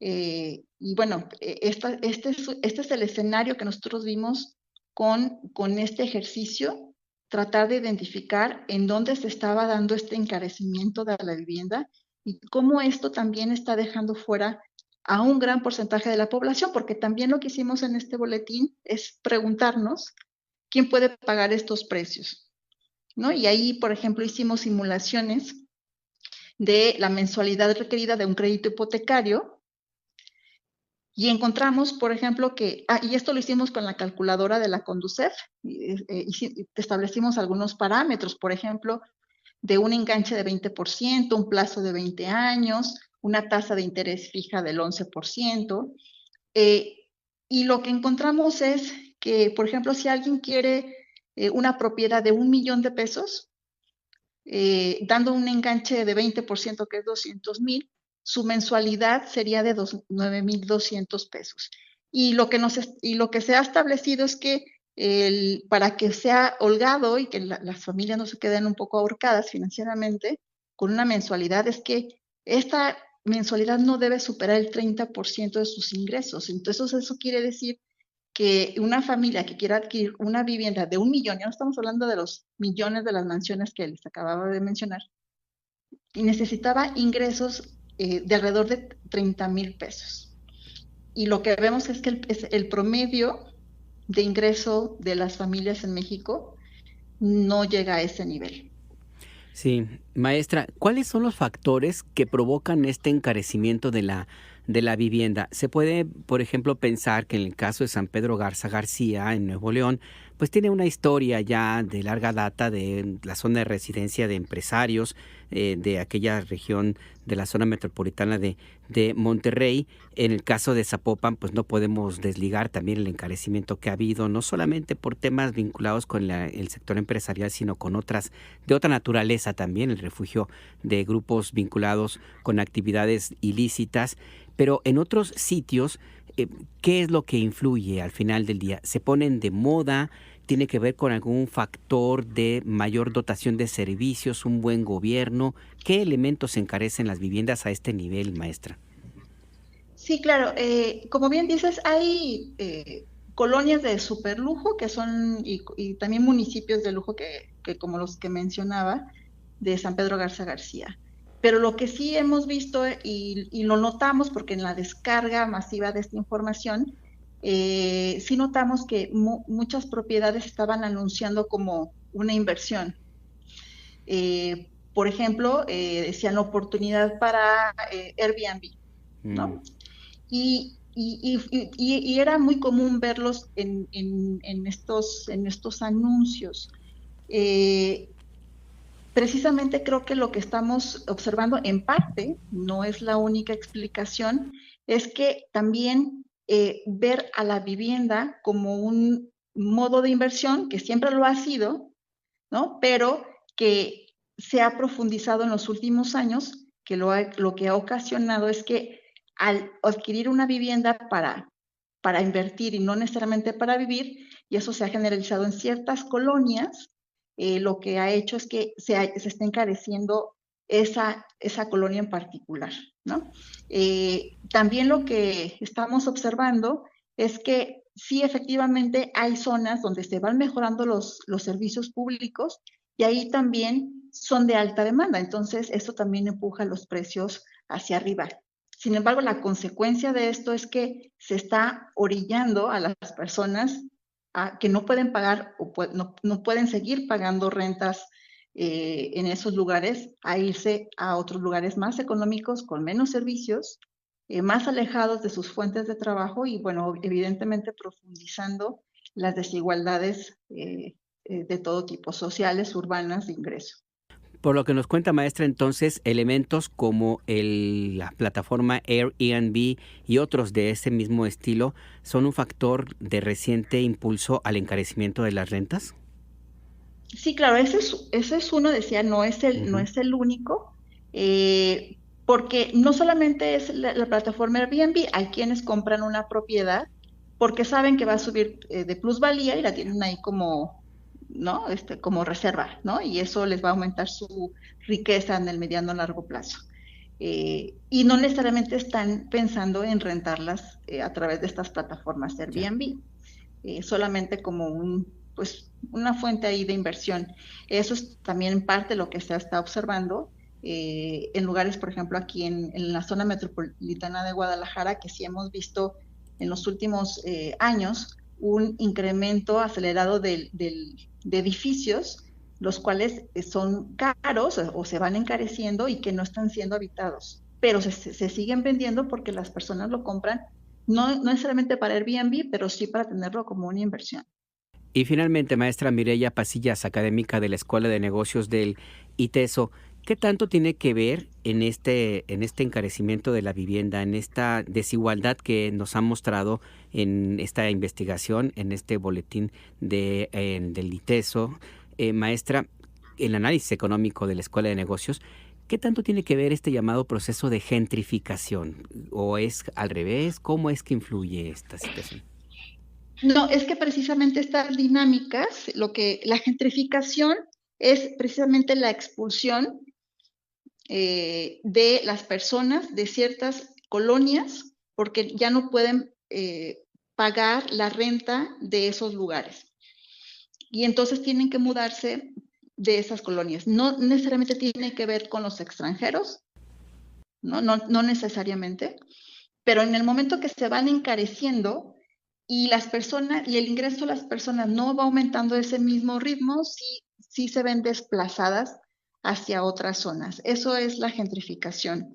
Y como comentaba, pues este es el encarecimiento, es lo que está ocasionando la gentrificación, ¿no? Que se estén obligando a salir de estas zonas y hacer la vivienda inaccesible para un gran segmento de la población. Exactamente, qué bueno que nos lo explica. Entonces, la gentrificación es consecuencia de este encarecimiento. Pues sí, ahora sí ya nos queda más claro. Maestra Mireya Pasillas, académica de la Escuela de Negocios del ITESO, gracias por esta entrevista, este análisis para la audiencia de Imer Noticias en la República Mexicana. Un placer, y quien quiera consultar el boletín y ver el detalle de todas las colonias que están ahí, lo pueden consultar en la página de la Escuela de Negocios del ITESO. ¿Nos dice la dirección, por favor? Sí, es www.pegado, así, escuela de negocios iteso.mx.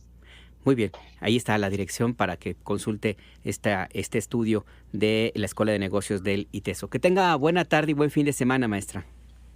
Igualmente, un saludo a toda la audiencia. Hasta pronto. Y sí, esta diferencia entre las rentas. Hay departamentos, más bien casas, propiedades que se rentan en 500,000 pesos mensuales. 500,000 pesos mensuales de renta. A ese nivel hemos llegado en el encarecimiento de la vivienda en nuestro país y en lugares que pues, sí ya de por sí eran ricos, que tienen una historia de ser lugares de super lujo, como le digo, la zona de las Lomas de Chapultepec en Ciudad de México, o como San Nicolás de los Garza, San Pedro Garza en Monterrey, en Zapopan en algunos lugares, allá en Guadalajara, en Jalisco. Pero llegar a estos niveles de 500,000 pesos de renta, sí está compleja esta situación, y tenerlo muy claro, como nos explicaba nuestra entrevistada, la maestra Mireya Pasillas. La gentrificación es consecuencia de este encarecimiento de la vivienda. Gentrificación es la expulsión de las personas que no pueden seguir radicando en esos lugares donde la vida se ha vuelto prácticamente imposible para ellos. Repudia el mundo el proyecto genocida de Netanyahu. No podemos olvidar a Gaza, no lo vamos a hacer. Todos los días vamos a recordar que Israel es un estado que comete genocidio, que Benjamín Netanyahu es una persona que comete genocidio, y que las potencias, los países que lo apoyan, que lo defienden, que pretenden que no se hable, que guardemos silencio ante este intento de exterminar al pueblo palestino, también son genocidas. Nuestro compañero Luis Camarillo nos cuenta qué es lo que sucede ahora en Gaza.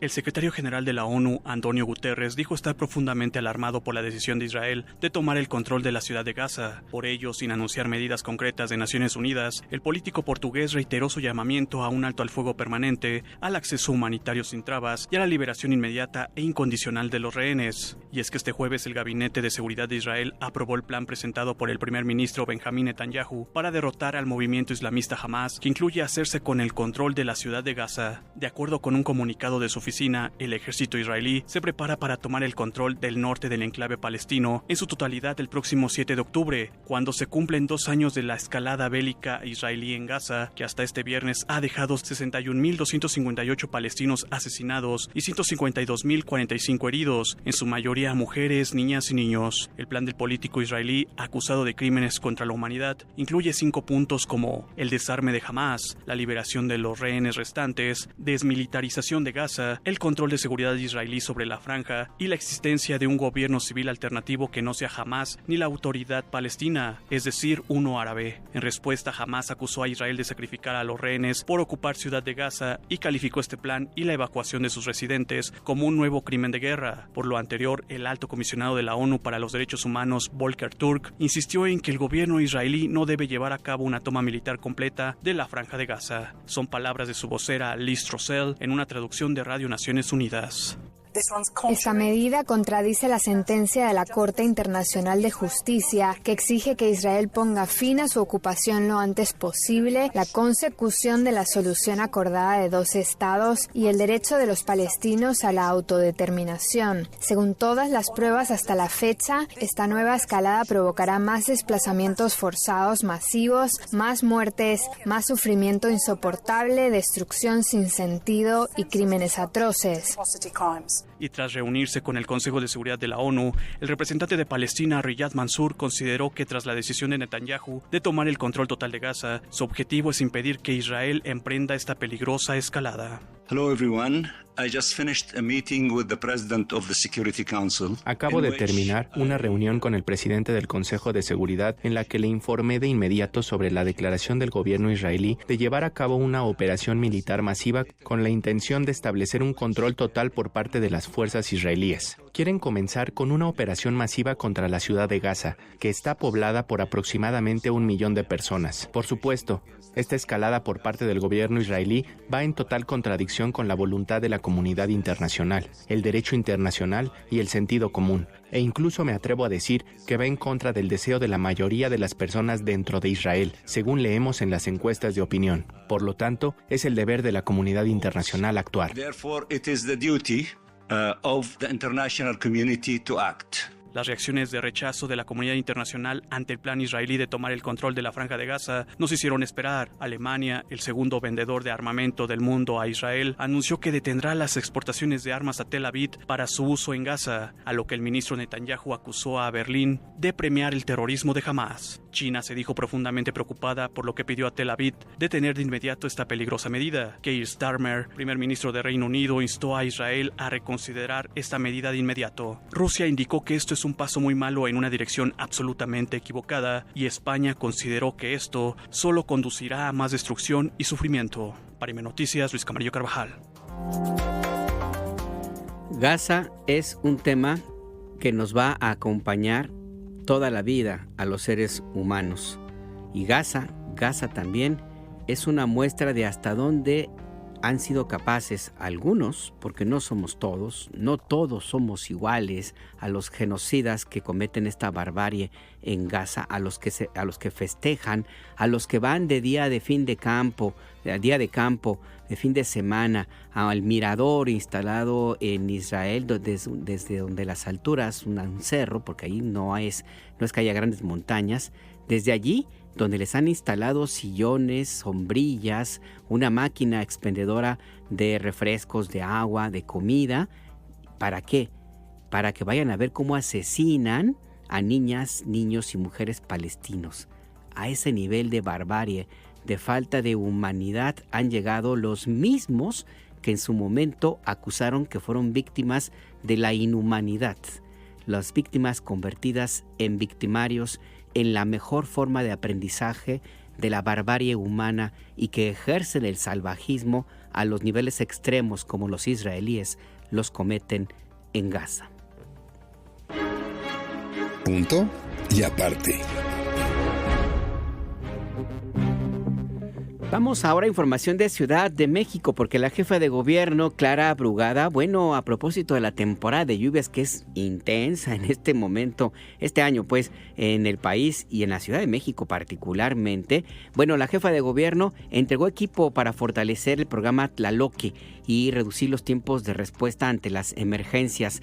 Habrá que ver si también incluyó algunas chalupas o algunas canoas, porque de pronto sí hacen mucha falta. Pero vamos a ponernos serios y escuchemos a nuestra compañera Guadalupe Franco, que tiene todos los detalles. Buenas tardes, Guadalupe, adelante. ¿Qué tal, Alberto Auditorio? Muy buenas tardes. Así es, esta tarde en el Autódromo Hermanos Rodríguez, en la alcaldía de Iztacalco, la jefa de gobierno de la Ciudad de México, Clara Brugada, entregó 584 unidades y equipos de alta tecnología para atender y agilizar la respuesta a las emergencias por las lluvias en la capital del país. Con una inversión de casi 1,600 millones de pesos, el equipamiento fortalece el programa Tlaloque mediante más y mejor infraestructura hidráulica, pues se contará con equipos tecnológicos, camiones hidroneumáticos y pipas, lo que permitirá mejorar el diagnóstico, mantenimiento y reparación de la red hídrica y de drenaje de las 16 alcaldías, destacó la jefa de gobierno. Así lo dijo. La infraestructura para enfrentar inundaciones o para ayudar a sistema de drenaje, también se adquirieron 200 pipas nuevas y 324 equipos especializados en los que se encuentran malacates, compresoras, bombas sumergibles,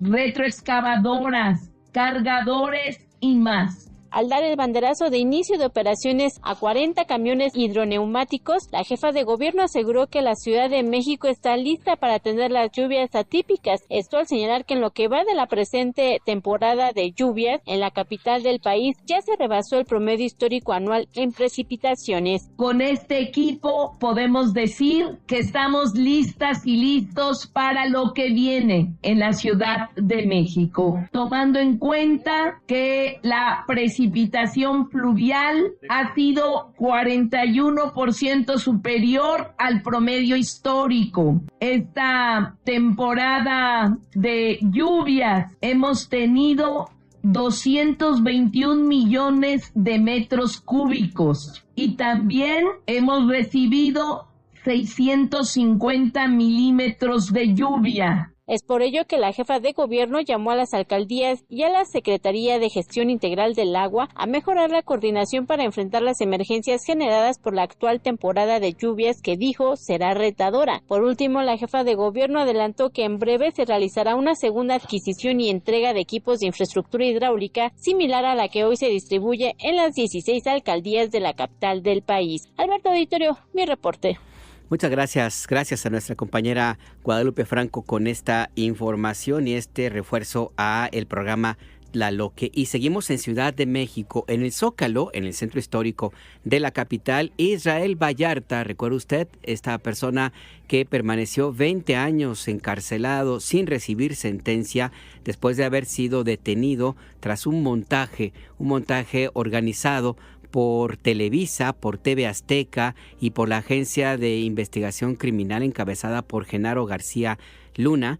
Bueno, Israel Vallarta, quien ya está libre, ofreció una conferencia de prensa. Fue a la Suprema Corte de Justicia de la Nación que está allí en el centro histórico. ¿Qué fue lo que pasó, Víctor Raúl Ramírez? Buenas tardes, cuéntanos.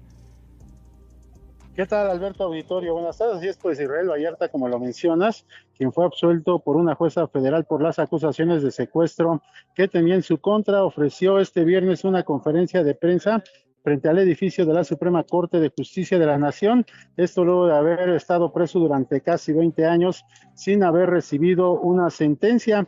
Hay que recordar que la jueza que ordenó la libertad de Israel Vallarta estableció que la entonces Procuraduría General de la República manipuló e indujo testigos para que inculparan a Israel Vallarta, esto con el objetivo de sostener el proceso penal en su contra, luego de que se revelara el montaje de su detención junto con la ciudadana de origen francés, Lauren Cassés. Y bueno, pues Israel Vallarta comentó que con su liberación no termina su lucha, ya que mientras estuvo en prisión perdió a sus padres y también a su hermano, y hay integrantes de su familia, dijo, que están enfermos. Vamos a escuchar.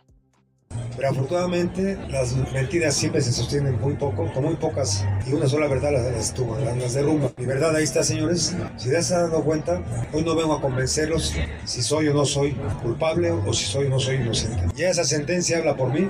A esos detractores, a esas personas que en algunos medios han estado haciendo ver que yo nunca fui inocente y fue por un fallo procesal, yo nada más les contesto a esas personas que hagan a un lado su ignorancia y su arrogancia y se pongan a leer esa sentencia y la relacionen con la libertad de Franz Cassés, que se emitió a través de una resolución de un amparo en revisión en el 2013, y van a entenderlo.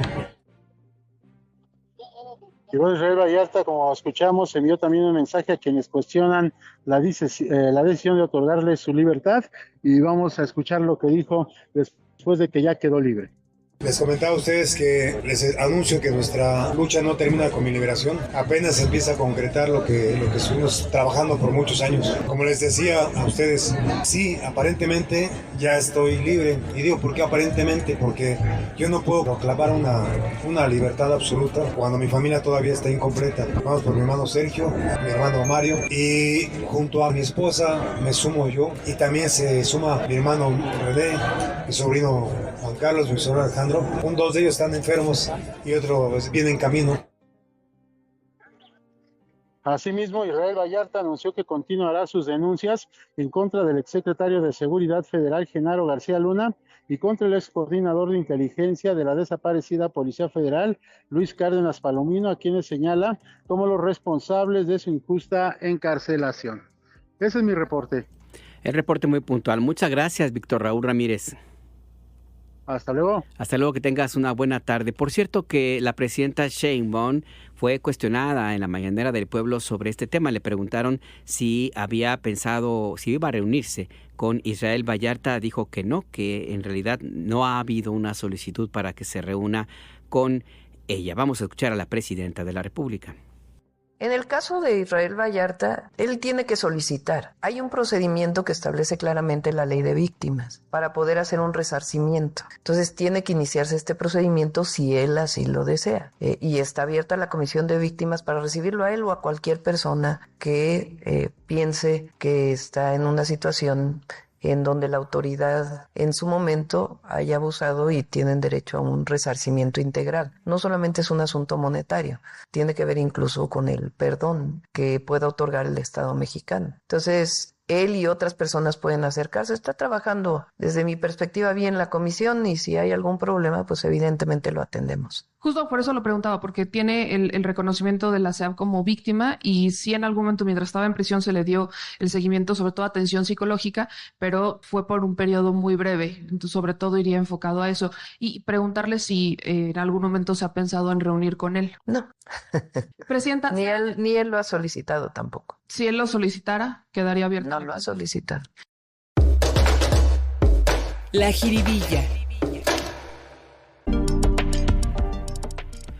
Ursula von der Leyen es presidenta de la Comisión Europea. Ha estado en el centro de la polémica desde hace algunos días por la negociación que alcanzó a nombre de la Comisión Europea con Donald Trump sobre los aranceles. Ha sido duramente cuestionada y su actividad política está pues bajo la lupa permanente. Estaba dando un discurso, ofreció un discurso en Helsinki, en la capital de Finlandia, cuando un manifestante, una persona, la abucheó y le reclamó la actuación a Ursula von der Leyen. Escuchemos. A quienes levantan la voz con tanta fuerza deberían sentirse afortunados de vivir en un país como Finlandia, donde existe la libertad de expresión. En Moscú ya estarían presos en cuestión de minutos. Eso fue lo que respondió Ursula von der Leyen. Deberían dar gracias que no están en Rusia porque ahí les hubieran detenido en minutos. Dijo prácticamente, qué bueno que están aquí en un país libre. Se enojó Ursula von der Leyen y así le dijo, pues agradece que no te vayan, que no estás en Rusia, en Moscú, porque ahí sí te encarcelan. ¿Y sabe qué sucedió? 2 minutos después de que dijo esto, detuvieron a la persona, encarcelaron a la persona que le reclamó a Ursula von der Leyen. Pues sí, no estaba en Moscú, estaba en Helsinki, esta persona detenida, en un discurso de Ursula von der Leyen, la presidenta de la Comisión Europea, que le dijo así con todas sus letras, deberías agradecer que no estás ahí en Moscú porque si no ya te hubieran metido al bote, y que lo meten al bote.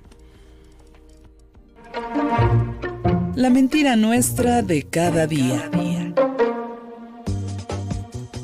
Bueno, ya empezamos a correr. Mire, sí, ya, como le hemos comentado, hay mentiras todos los días, ¿eh? Cada 5 minutos hay mentiras en los medios comerciales y en las redes sociales. Elegimos esta. Ha circulado un video donde se asegura, en redes sociales, se asegura que 2 destructores rusos y un buque chino hicieron maniobras en el Golfo de México, lo que supuestamente provocó que Petróleos Mexicanos activara protocolos de emergencia y que Estados Unidos enviara buques militares. Se publica en ese y otros videos que los barcos fueron detectados el jueves por un radar en Tamaulipas y afirman que en las plataformas de Pemex en Campeche detuvieron operaciones por más de 7 horas y que México, Rusia y China dieron versiones distintas sobre lo ocurrido. Bueno, esto es absolutamente falso. Esto más bien parece ciencia ficción. Los videos que circulan en redes sociales, donde se muestran estas supuestas embarcaciones chinas, y rusas, fueron creados con inteligencia artificial. No hay ninguna reacción, ningún comentario, no hay nada que sustente esta mentira que, se dio a conocer, se difundió en extenso en redes sociales y que retomaron, por supuesto, algunos medios comerciales en México.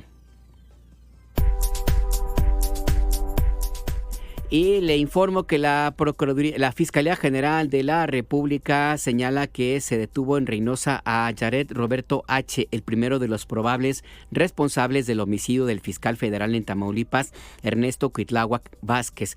La Fiscalía General de la República obtuvo, con el apoyo de la Secretaría de Seguridad y Protección Ciudadana y las Fuerzas Armadas, los datos de investigación para identificar un vehículo donde se movía este presunto responsable del homicidio. Está acusado de ser uno de los principales responsables del robo de combustible y de huachicol fiscal, como le llaman al tráfico de combustible entre varios en México y Estados Unidos. Se le ubica también con el grupo delincuencial de los Metros, una de las divisiones del cártel del Golfo. Y ya para terminar, le comento que la presidenta Claudia Sheinbaum sostuvo una llamada con el presidente de Guatemala, Bernardo Arévalo, de cara a su próximo encuentro. La presidenta Sheinbaum dijo que la visita del mandatario guatemalteco acerca más a los pueblos de Guatemala y de México. Esta visita está programada ya en los próximos días. Bernardo Arévalo también publicó un comunicado, pues señalando que va a haber esta reunión y que hubo esta conversación. Ya nos vamos. Le quiero agradecer que nos haya acompañado esta semana en El Acento, tu punto de referencia. Le recuerdo que hoy a las 6 de la tarde hay más noticias en SPR Informa, tu punto de referencia. Y el próximo lunes a las 7 en punto, Entre Líneas, tu punto de referencia con Adriana Estela Flores. Este fin de semana permanezca muy bien informado en nuestra página en internet, Imer Noticias, noticias.imer.mx y nuestras redes sociodigitales. Hoy es uno de los 3 días internacionales del gato, porque el gato es uno de los animales de compañía más festejados, más que los perritos. Hay un día, el 20 de febrero, que se le festeja, el 29 de octubre y también hoy, 8 de agosto. Y a propósito del Día de los Meninos, pues hay muchas canciones, productos, mercancías, una gran industria y también hay expresiones artísticas, culturales muy, muy mexicanas. Nos vamos a despedir con este homenaje a los gatitos, a todos los meninos del país, y seguramente va a identificar al autor, al cantante de esta rola, de esta interpretación. Hasta el lunes.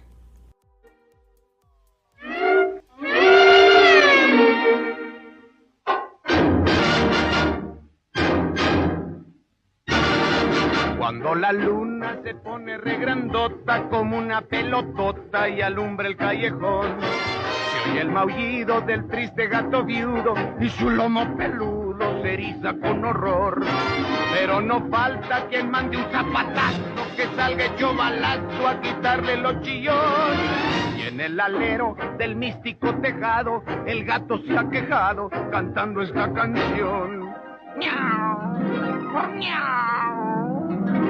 Para curar mi mal de amores, dijeron los doctores que no había salvación. Ahora me dicen gato viudo, porque una gata pudo quitarme los chillones. Antes sacaba del mandado, me daba pan y helado, ni cine y ni fútbol.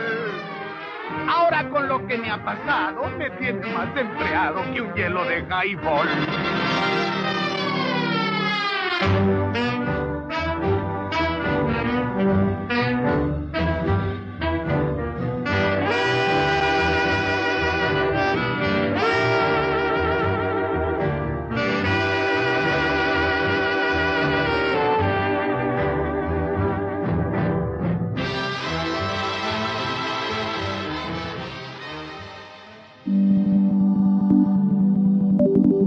Imer Noticias presentó El Acento con Alberto Nájar, tu punto de referencia. Las opiniones aquí expresadas son responsabilidad de sus autores y no representan la posición editorial de Imer Noticias.